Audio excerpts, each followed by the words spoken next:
This is different. The 2023 Jacksonville Jaguars. Holy shit! You had one job to do.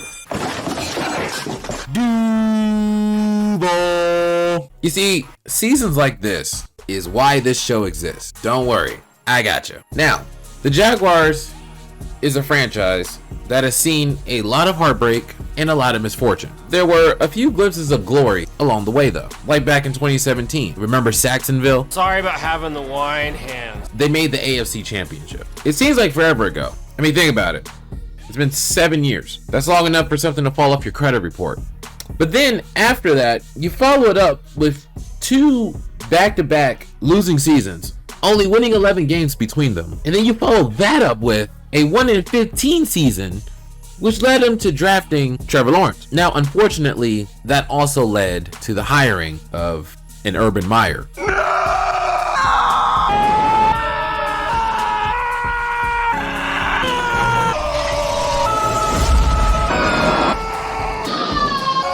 And if you don't know how that went, look it up, because the less time spent on that, I don't even want to spend the energy on that waste of time.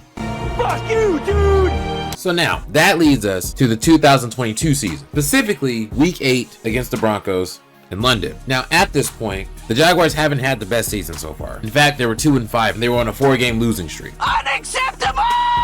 If they were going to turn it around, it had to be this game. You can do anything! Anything's possible! The world is yours! And of course, they lose. Sorry about having the wine hands. But maybe it sparked something, because after that, they took off like a freaking bullet. After that London game, the Jaguars went 7-2. They won the division. They got into the playoffs, and their opponent, let's just say it's a Chargers team that just kind of happened to fall into the playoffs. After a rough, when I say rough, I mean very rough first half, where Trevor Lawrence threw 4 picks and the Jaguars were down 27-7, they somehow came roaring all the way back. Ha ha, very funny, motherfucker. And won the game. Now, if you want to see how that happened from the other standpoint, check out the last deep cut video and make sure you subscribe so you don't miss the next one. Now, after they won that game, they took a trip to Arrowhead and they gave the Chiefs pretty much all that they could handle. Now, unfortunately, they fell short again because Patrick Mahomes is Patrick Mahomes. He's practically a god. So, pretty good year. Turned it around midway through. Made the playoffs, won a playoff game, and almost beat the Chiefs. So what's next? Well, after seeing what they did in the second half of the season and almost beating the Chiefs, the next move in the team's mind was to load up and reinforce what they have. I mean, they were close. They're very close. They just maybe need a few more pieces, retool the O-line, and they got it.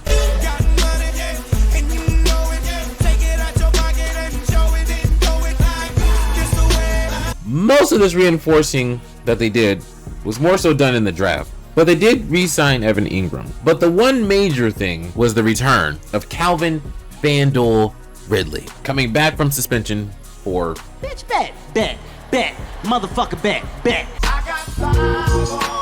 Add to that mix Travis Etienne, Christian Kirk, Zay Jones, Evan Ingram, Trevor Lawrence, and you have Doug Peterson at the helm. And now you have a Jaguars team that on paper looks pretty damn good. Like really damn good. Like they could win the AFC type good. Of course, recency bias, right, is the thing. We saw how the Jaguars ended the season. But remember how they started? 2-6? Put a pin in that, we'll come back to it. The backstory is set. The stage is set. Now, let's kick off the 2023 season.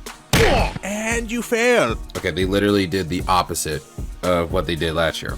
They started the season and they were 6-2 heading into the bye week. Now, at this point, the Jags had this weird mystique about them. The record looked good, but you could tell the team didn't fully click yet. There was still like another gear they had to get into. Still a lot of miscues, didn't look complete yet. They were a little bit injured too and beat up. The injury bug started biting, but they had the ability to bounce back after the bye week and prove that they weren't flukes. And after that bye week was the 49ers game.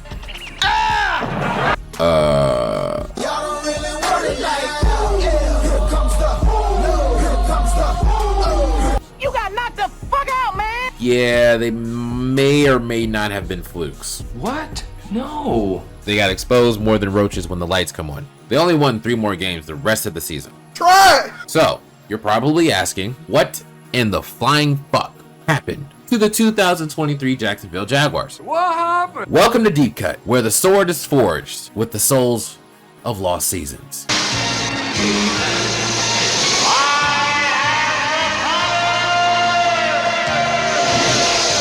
Let's chop it up, shall we? Number 1, the offense. Now, overall, the offense ended pretty meh. 13th in yards per game, 13th in points per game, 9th in passing, 24th in rushing, though. Now, if you just look at the stats, it doesn't look all that bad. Trevor Lawrence had over 4,000 yards and over 20 touchdowns. ETN had over 1,000 yards himself.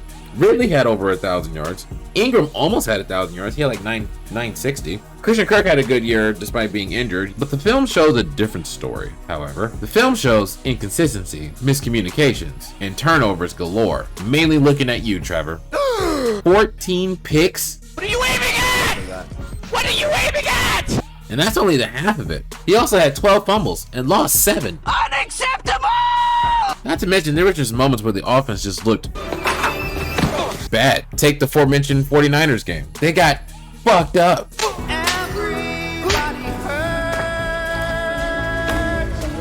But that was after the bye week. That's not fair. You can't judge them off that. They were already beat up. Excuse me. First of all, this is Deep Cut. And basically,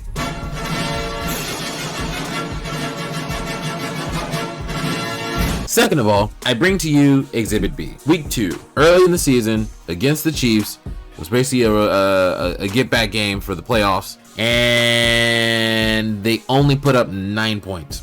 Wow. This is week 2, mind you. Week 2. The offense was just non-existent. The first half of the season painted the picture of a Jaguars team that had firepower, but the fuse just couldn't quite light yet. That's what the bye week is for. But then, after the bye week, I don't know if they caught the swine flu, but shit just hit the fan after the bye week. And it wasn't just the offense, which leads me to number 2, the defense. It's like when the offense was hot, the defense was cold, and vice versa. Is there something in the water down there in Jacksonville? Is there something in the water down there? There was even a point where the defense had the worst pass rush and one of the worst pass defenses, but they led the league in turnovers.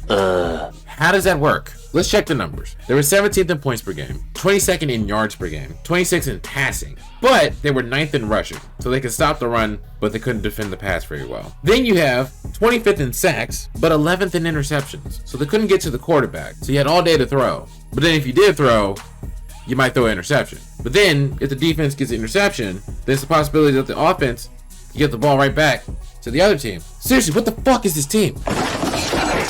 They can slow down the run. You can light up their secondary with morning breath. That's hot. That's the bar. Anyway, but then if you throw it, they can pick it off or make you fumble it. But you have all day to throw in the pocket, so someone might get open. The team is so freaking backwards. And then the Steelers lost to this team?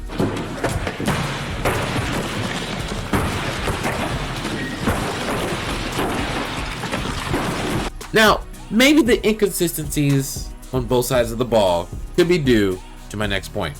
Number 3, injuries. I mean, seriously, this team just could not catch a break. Oh, snap.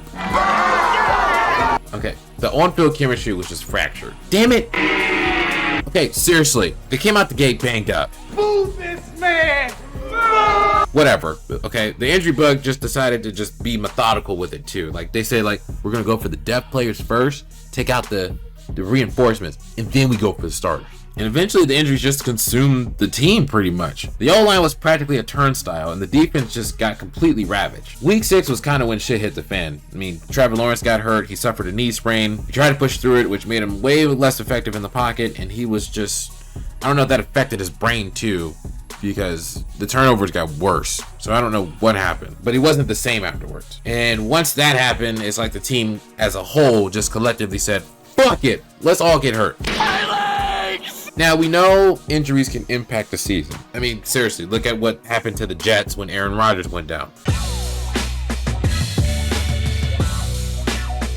And you failed. But injuries are not the full story. And that leads me to number 4. Miscues, turnovers, and what the fucks. So when it comes to a team like the Jaguars, they have this thing called FAST. Fake ass stats. So let's take a look. They started the season 6-2, but let's dive deeper than that. Now, I'm sure there were a lot of Jaguars fans that probably had a peacemaker put in due to all the heart attacks that this team gave them this season. Week 1, you start the season by beating the Colts, a division rival, in Indianapolis, which does not happen very often. In fact, they were on an 0-5 streak and their record overall isn't that good anyway. Then you follow that up with the week 2 dud in Kansas City, in which Trevor Lawrence was 0 for 7 in the red zone. The defense did their part, but the offense just couldn't do anything in that game. ETN had 40 yards, and there were no touchdowns on offense, period. Unacceptable! Plus, the O-line just couldn't block for shit at all. And then they go to their second home in London and have 2 of their best games against the Falcons and the Bills, which, granted, they could have easily lost if it wasn't for some breaks going their way. Oh, come on! Damn it, I did it again. But then, after the London games, they come back, they win a couple more games, including my Steelers. Let's not talk about it. Damn it, damn it, damn it, damn it, damn it! And then they go on the bye week, 6-2, and then the Niners game happened. Take me to the hospital! Take me to the hospital, I'm sick! This team was so hot and cold that it's not even from game to game. It's down to drive at this point. I mean, seriously, Trevor, by himself, had 21 turnovers. By himself. And if it wasn't him, it was everybody else fumbling the ball or whatnot. Except Travis Etienne. He was the only one that didn't put the ball on the ground. The only one. But check this out. Here's a fun fact. So the Jaguars offense had more turnovers than the defense created. What? The defense forced 27 turnovers. The offense had 30 turnovers. You had one job to do. It was literally like the offense would void anything the defense did. For every takeaway the defense got, the offense just gave it right back. And then eventually the defense just got tired from saving the offense all the dang time, and they got too injured. They just couldn't get out of their own way. And it led to a bunch of inconsistencies, a bunch of injuries, and a bunch of inabilities to make the playoffs. Alliteration for the win. So now, what can the Jaguars do to repair the wound? Well, unfortunately, they got more wounded in the offseason because Calvin Ridley decided to go to a division rival in Tennessee. But why though? Sure, that's a lot of money. But the Jaguars went on another shopping spree this offseason.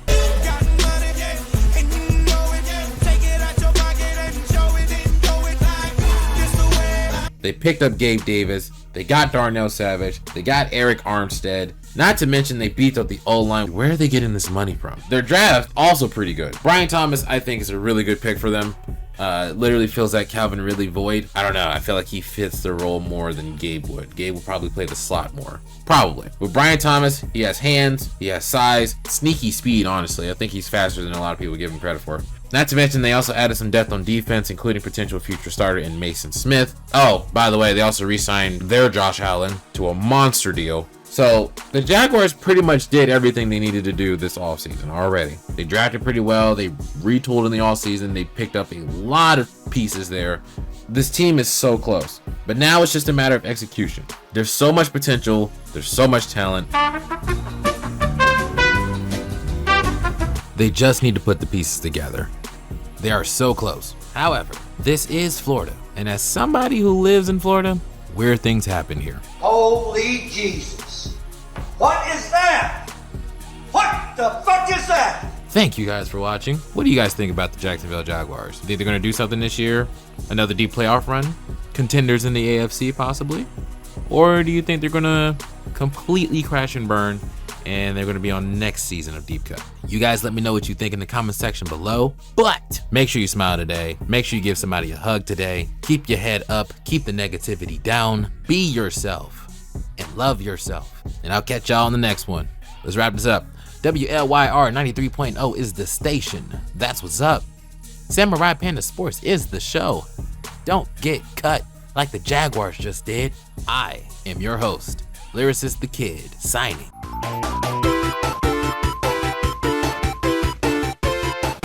Off. We out.